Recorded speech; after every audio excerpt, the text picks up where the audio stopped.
Wife cheated with her gym trainer, demanded half of everything in our divorce. But she didn't know my dad secretly owned our house and savings. I never thought I'd be posting here, but here I am. I'm a 35-year-old accountant, been working at a local firm for almost 10 years now. I've always been a pretty practical guy, level-headed and all that, and I guess that's why I'm able to stay calm through all of this. Anyway, I'm married to Kathy, who's 33. We've been together for around 5 years but married for 2. No kids, which, looking back now, is probably a blessing. Kathy hasn't worked since we got married. She used to be in marketing, but after we tied the knot, she wanted to take a break and focus on us. I didn't mind. I make enough to support both of us, and I figured it was temporary. We've got a house, a decent savings account, nothing extravagant, but enough to be comfortable. Kathy's been home most of the time, but lately, things started to change. It's hard to pinpoint exactly when I noticed it, but Kathy began acting distant. She'd stay out longer when she went out with friends or to the gym. She stopped being affectionate and would get defensive when I asked what was going on. At first, I chalked it up to stress or just a rough patch in the marriage. But as the weeks went on, I couldn't shake the feeling that something was off. And boy, was I right. One evening, while Kathy was in the shower, her phone buzzed with a message, and out of pure reflex, I glanced over at it. It was from a guy named Derek. I didn't think much of it at first, but something about the way the message was worded felt off. "Can't wait to see you tomorrow, babe," it read. I opened it, and what I found confirmed my worst fears. She'd been seeing Derek, her gym trainer, for months. The texts were explicit, full of plans for the future, plans that clearly didn't involve me. I sat there, frozen, staring at the phone. I couldn't believe it. The woman I married, the person I trusted, was cheating on me. But instead of rage or sadness, I just felt numb. Maybe it was the shock, or maybe it was my pragmatic nature kicking in, but I knew I had to confront her without losing my cool. When she came out of the bathroom, I calmly handed her the phone and asked her to explain. At first, she tried to deny it, saying it was nothing, just a joke, but when I read some of the texts back to her, she realized there was no point in lying. "I want a divorce," she said, with no sign of remorse. No apology, no guilt, nothing. Just a cold, detached statement. She admitted she'd been seeing Derek for a while and that she wasn't happy in our marriage anymore. She didn't bother to sugarcoat it, she was leaving me for him. But what really threw me was her next move. Without missing a beat, she started talking about dividing assets. She said she wanted half of everything, the house, the savings, everything we'd built together. She even suggested she deserved it because she had sacrificed her career to support mine. I couldn't believe the nerve. I stayed calm, though. Maybe it's because I'd already emotionally checked out at that point, or maybe because, deep down, I knew something she didn't. So, I agreed. I told her if she wanted a divorce, I wouldn't fight her on it. She could have half of what she thought I had. She looked surprised, probably expecting a fight or some sort of emotional breakdown. But I wasn't about to give her that satisfaction. What Kathy didn't know, and what I didn't feel the need to tell her, was that almost all of our assets were in my dad's name. You see, my father is a pretty shrewd man. Years ago, when I first started making decent money, he suggested I put all my major assets in his name. He explained that it would be a safeguard in case anything ever went wrong in the future, whether it be debts, lawsuits, or, as it turns out, a cheating spouse. At the time, I didn't think much of it, it just seemed like smart financial planning. So, when Kathy demanded half of everything, I knew she wouldn't be getting what she expected. On paper, I didn't have much, just a modest bank account, a car in my name, and a few other odds and ends. The house? Technically, it belonged to my dad. The bulk of my savings? Also in accounts under my dad's control. Instead of getting into a messy court battle, I suggested we handle things through mediation. I figured it would be easier and cheaper for both of us that way. She agreed, clearly thinking she'd walk away with a significant chunk of my assets. Little did she know. This arrangement with my dad had been in place for years, and honestly, I had forgotten about it until the divorce talks began. It wasn't that I had planned for a scenario like this, but I can't deny that I'm grateful for my father's foresight. The house we lived in was technically owned by him, as were most of the investments and savings that Kathy had her eyes on. I had always kept a low financial profile in my own name, living modestly enough that no one, including Kathy, really questioned it. As soon as the divorce process started, I told my dad in. He wasn't thrilled about the situation, what father would be. But he understood the importance of keeping everything tight-lipped. We consulted with a lawyer just to ensure that everything was airtight and legally sound. Turns out, everything was in perfect order. Kathy could demand all she wanted, but there wasn't much in my name for her to take. Kathy didn't waste any time. She hired an aggressive divorce attorney, one of those sharks that promises to take everything they can. Meanwhile, I hired a low-key but reputable lawyer, someone who specialized in cases like mine where there were tricky financial dynamics at play. I didn't want to make a big scene out of this, but I also wasn't about to let Kathy and her lawyer push me around. The first step in the divorce process was asset disclosure, which, as you can imagine, didn't go as Kathy had planned. I laid everything out in full, just as required by law. But when she saw how little there actually was in my name, her lawyer's confident grin faltered. I could tell they were both confused, maybe even suspicious, but there wasn't much they could do about it. Everything I provided was truthful, and there were no hidden assets. She then started berating me right there itself while calling me an asshole and accused me of lying. But like I said, I provided everything I had. After a bunch of accusations and raised voices, I left and said that we will discuss everything once she has calmed down. Now, here I am, turning to Reddit because I'm not sure if I've handled this the right way. So, Reddit, am I the asshole for agreeing to give her half of what's mine while knowing she's not actually getting anything close to what she expects? Update 1. So, things are starting to heat up. After the initial asset disclosure, Kathy was in complete disbelief. She clearly thought I was hiding something while accusing and berating me, and her lawyer wasn't much better. The look on his face when they saw the modest numbers on paper was priceless. It didn't take long for them to start demanding a more thorough investigation. Kathy kept asking where all the money was, the house, the investments, the savings she assumed we had. She couldn't believe that after years of marriage, there wasn't more to split. Her lawyer quickly hired a forensic accountant to dig deeper, thinking I had stashed money away in hidden accounts. At first, I was a little nervous. Not because I had anything to hide, but because I knew this would only prolong the whole process. But after talking with my lawyer and going over everything again, I realized there was nothing they could find. Legally, everything I had claimed was 100% accurate, and there was no trail that would lead them to the assets in my dad's name. As the investigation dragged on, you could see the frustration building on Kathy's face. She was used to getting what she wanted, but this time, there was nothing there for her to take. It's like she couldn't wrap her head around the fact that she was walking away with next to nothing. Kathy's next move was to try and argue that she had contributed significantly to my career and our lifestyle. She claimed that by staying home and managing the household, she had enabled me to focus on my work and advance in my career. While I'll admit that having her take care of things at home was helpful at times, it wasn't as if I was running a Fortune 500 company. I'm a mid-level accountant, and my job has been pretty stable for years now. There wasn't some meteoric rise in my income that she could point to and say, I helped him get there. Still, she tried. She pushed the idea that she had sacrificed her own career in marketing to support mine, but the truth is, she hadn't worked long before deciding she wanted to stay home. And even then, it was a choice she made, not something I ever asked of her. Her lawyer brought this up repeatedly, trying to paint me as someone who had benefited from her sacrifice, but again, there wasn't much to support that claim. At one point, they even tried to involve my parents in the proceedings. Kathy wanted to prove that they had been giving me money under the table, or that I had been hiding assets with their help. This part made me especially angry. My parents had nothing to do with this, and dragging them into it was a low blow. Fortunately, my lawyer was able to shut down those attempts pretty quickly, but it was clear Kathy was getting desperate. As the divorce proceedings dragged on, Kathy decided to take things into her own hands. If she couldn't get what she wanted through the courts, she was going to try and ruin my reputation in other ways. She started telling everyone in our social circle that I had been hiding money from her, that I had been financially abusive throughout our marriage. I couldn't believe the lies she was spreading. I'd hear from mutual friends about how she was going on and on about how I was leaving her with nothing, how I had manipulated her into thinking we had more than we did. She even took to social media, posting vague but pointed comments about narcissistic partners and betrayals. Some people sided with her, of course. There are always people who will take the side of the person who looks like they've been wronged, but most of our closer friends knew better. They knew I wasn't the type to do something like that. It was frustrating to see her try to ruin my reputation just because things weren't going her way, but I tried not to let it get to me. I knew the truth, and the people who really mattered knew it too. Besides, I had bigger things to focus on, like making sure she didn't take me for more than she deserved. While Kathy was busy running a smear campaign, I was making sure all my bases were covered. My lawyer and I were in constant communication, making sure we had all the evidence we needed to prove my side of the story. I documented every interaction I had with Kathy, every demand she made, and every time she tried to paint me as the bad guy. I knew that if this ever went to court, having that documentation would be crucial. I also started gathering evidence of her affair with Derek. While adultery doesn't always play a huge role in divorce settlements, I wanted to make sure it was clear that she wasn't the victim here. I had screenshots of the texts she exchanged with him, pictures they had taken together, and even statements from some of her friends who had known about the affair but kept quiet. It wasn't that I wanted to humiliate her, I just wanted the truth to come out. On top of that, I started preparing for the inevitable fallout. I knew that once the truth came out, that she wasn't getting half of everything, things were going to get ugly. So I kept my distance, staying focused on my work and my own life while making sure I had everything in place for the next phase of the divorce. One thing that made all of this even more interesting was Derek's reaction to everything. When Kathy initially told him she wanted to leave me for him, he seemed all for it. They had their little romantic fantasy of starting a new life together.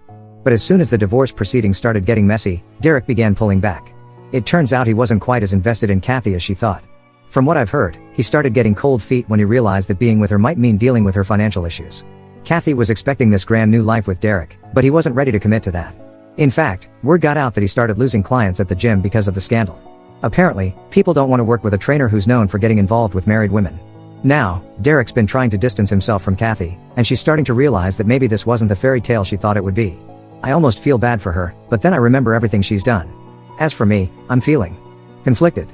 On one hand, I feel vindicated. I'm glad that I protected my assets, and I'm glad that Kathy isn't walking away with what she expected. But at the same time, I can't help but feel a bit sad. This was my marriage, after all. I loved Kathy once, and I thought we'd build a life together. Seeing it all fall apart like this is tough, even if I know it's for the best. Update 2. Things have taken a pretty wild turn since my last update. Kathy is getting desperate, and it's starting to show in the worst ways. She's clearly realized that she's not going to get the payout she expected from this divorce, and now she's trying to make my life hell. The latest is that she's been making threats about ruining my career and my reputation at work. She told me flat out that if I didn't make things easier for her, give her more money, she would make sure everyone at my firm knew what a scumbag I was. At first, I wasn't sure what she meant, but it became clear when she started showing up at my office unannounced. The first time, she was calm, pretending like she just needed to talk. But when I told her there was nothing more to discuss, she snapped. She started raising her voice, saying things like, "I'll make sure everyone here knows the truth about you." Fortunately, I was able to get her out of there before it escalated further, but it's clear she's becoming unpredictable. Her behavior at home, well, her temporary home with her parents, has been erratic too. After realizing she wasn't going to walk away with the big payday she expected, she moved back in with her parents. From what I've heard, things haven't been going well for her there. Her parents are supportive, but they're not exactly thrilled with how everything's played out. I guess even they see through her victim act. Mutual friends have told me that she's been lashing out, getting into arguments with her family, and acting like she's on the verge of a breakdown. The legal side of things has gotten more problematic as well. Kathy's lawyer is trying everything they can to dig up dirt on me. They've filed motions to subpoena my parents' financial records, even though my lawyer has repeatedly explained that my parents' assets are not up for grabs in this divorce. It's a clear attempt to rattle me, but it's not working. Kathy's team also filed a motion to depose my colleagues at work, hoping to find something, anything, that might suggest I was hiding assets or receiving under-the-table income. They're grasping at straws, but it's exhausting to deal with. Every time we think we've handled one of their requests, they come back with another. The whole situation is starting to feel like a never-ending chess match. Every move I make, Kathy and her team try to counter. But I've been staying one step ahead, thanks to my lawyer and the airtight legal protections my father set up years ago. Still, it's draining, and I'm not sure how much longer I can keep this up before we end up in court for real. Speaking of legal proceedings, we've already tried mediation, twice, actually, and both times, it's been a complete disaster. The first session ended after about 20 minutes when Kathy refused to budge on her demand for half of the house and our savings. My lawyer laid out the reality of the situation, that the house was in my father's name and that there wasn't nearly as much money as she thought. But Kathy wouldn't hear it. She stormed out, accusing me of lying and saying that the mediator was biased against her. The second attempt wasn't much better. This time, Kathy showed up with a list of completely unrealistic demands. She wanted full ownership of the house, half of all our savings, even though they barely exist, and alimony for at least 5 years. When my lawyer calmly explained, again, that she wasn't entitled to any of that, Kathy lost it. She started yelling about how she had sacrificed everything for me and how I was leaving her with nothing. I sat there, trying to stay calm, but inside I was fuming. She was the one who cheated. She was the one who wanted the divorce. And now she's acting like I'm the one ruining her life? It's unbelievable. After that session, it became clear that this divorce is heading for court, whether I like it or not. On top of that, Kathy's been borrowing money from her family and friends to cover her legal fees. She clearly didn't expect the divorce to drag on this long, and now she's running out of funds. I'm not exactly sure how she plans to keep paying her aggressive lawyer, but that's not my problem. The more desperate she gets, the more erratic her behavior becomes. Mutual friends have told me she's been spending most of her time at home, venting to anyone who will listen about how I've ruined her life. It's gotten so bad that some of her friends have started distancing themselves from her. They're tired of the drama and her constant playing of the victim card. It seems like everything Kathy thought she was going to get out of this divorce is slipping through her fingers. Through all of this, I've been doing my best to stay calm and handle things strategically. Every time Kathy makes a new accusation or demand, I counter it with evidence. Every financial document they request, I provide, because I have nothing to hide. My lawyer has been great about making sure we're following the law to the letter, which is more than I can say for Kathy's team. I've also been working to protect my parents' privacy. Kathy's attempts to drag them into this mess are infuriating, but fortunately, there are legal protections in place to keep her from accessing their financial records. Still, the fact that she's even trying shows just how desperate she is. It's like she thinks if she digs deep enough, she'll find some hidden treasure that I've been keeping from her. But there's nothing to find. Update 3, the day of the court hearing finally arrived, and to say the tension was high would be an understatement. Kathy was the first to testify, and she came out swinging. She made it clear that she believed I had been hiding assets from her all along. She accused me of manipulating our finances, hiding money in secret accounts, and lying to her about how much we really had. She was emotional, painting herself as the victim who had been left with nothing after sacrificing her career to support mine. She was sobbing on the stand at one point, talking about how she had trusted me with everything, only to be blindsided by the divorce and my supposed financial trickery. But then came the real kicker, when my lawyer presented evidence of her affair with Derek. As soon as the texts, pictures, and details of her relationship with him came out, the jury, the judge, everyone could see what was really going on. Kathy's victim narrative started to crumble right before my eyes. At one point, she even tried to downplay the affair, saying it was just a mistake and that it had nothing to do with the divorce. But by then, the damage was done. Her credibility was shot, and it was clear that her financial demands were driven more by greed than anything else. When it was my turn to testify, I made sure to stay calm and stick to the facts. My lawyer had prepped me well, and I knew that getting emotional or defensive wouldn't help my case. I went over everything, how my assets had been structured in my father's name for years, how I had provided full financial disclosures, and how I had tried to handle the divorce amicably through mediation. I also testified about Kathy's threats, her erratic behavior, and the smear campaign she had been running. My lawyer presented documentation of all the accusations she had thrown at me, both publicly and in court, and showed how baseless they were. We laid out the truth about our finances. The house belonged to my father, our savings were modest at best, and there was no secret stash of money that she could lay claim to. The judge seemed to appreciate my straightforwardness. I didn't try to vilify Kathy, but I didn't sugarcoat the reality of what had happened either. The facts were clear, and I made sure to present them without drama or exaggeration. A few key witnesses were called during the trial, and their testimonies helped seal the deal. First, my father took the stand. He explained the financial arrangement we had put in place years ago, how the house was in his name, how the investments were under his control, and how all of this was done as a form of long-term financial protection. He made it clear that these assets were his, not mine, and that Kathy had no legal right to them. Next up was one of my colleagues from work. Kathy's team had tried to argue that I had been hiding money by receiving under-the-table payments or bonuses, but my colleague shut that down quickly. He testified about my modest income and my regular, transparent salary. There were no secret bonuses, no hidden sources of income, just the straightforward paycheck that I had disclosed. These witnesses were crucial in showing that Kathy's accusations were baseless. The judge could see that there was no grand conspiracy on my part, just a simple, transparent financial arrangement that Kathy had never bothered to understand. After days of testimony and legal arguments, the judge finally delivered the verdict. It was a huge relief to hear the words, "The divorce would be granted in my favor." Kathy's demands for half of the house and our savings were denied outright. The judge ruled that because the house and most of our assets were in my father's name, Kathy had no claim to them. The only thing she was awarded was a minimal amount of alimony, and even that was for a short duration, barely enough to cover her legal fees, let alone the lifestyle she was hoping to maintain. The judge made it clear that Kathy's affair and her lack of contribution to the household finances played a role in his decision. He saw through her attempts to paint herself as a victim and ruled accordingly. As the decision was read out, I felt a massive weight lift off my shoulders. The months of stress, the constant accusations, the fear of losing everything, all of it melted away in that moment. I knew that, legally, I was in the clear. Kathy, on the other hand, didn't take the verdict well. As soon as the judge finished, she burst into tears, shouting that the system was unfair and that I had cheated her out of what was rightfully hers. She stormed out of the courtroom, leaving her lawyer looking exasperated. I'm not sure what she expected, but it was clear that she hadn't prepared herself for the possibility of losing. For me, the immediate feeling was one of relief. I thanked my lawyer, who had done a good job throughout the whole process, and headed out of the courthouse. My phone was buzzing with texts from friends and family, congratulating me on the outcome.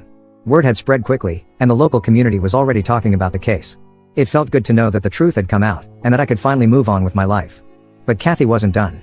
Outside the courthouse, she had a full-blown meltdown in front of a small crowd.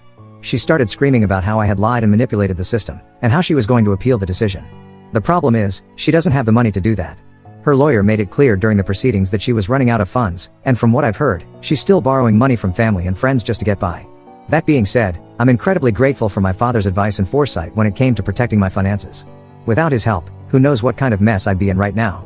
I'm also thankful for the support of my friends, family, and colleagues, who stuck by me even when Kathy was spreading rumors and trying to destroy my reputation. Looking forward, I'm hopeful. I know it's going to take time to fully recover from this, both emotionally and financially, but I'm ready to move on with my life. I've learned some valuable lessons from all of this, and I won't be making the same mistakes again. For now, I'm just focusing on getting back to a sense of normalcy and enjoying the peace that comes with having this chapter finally closed.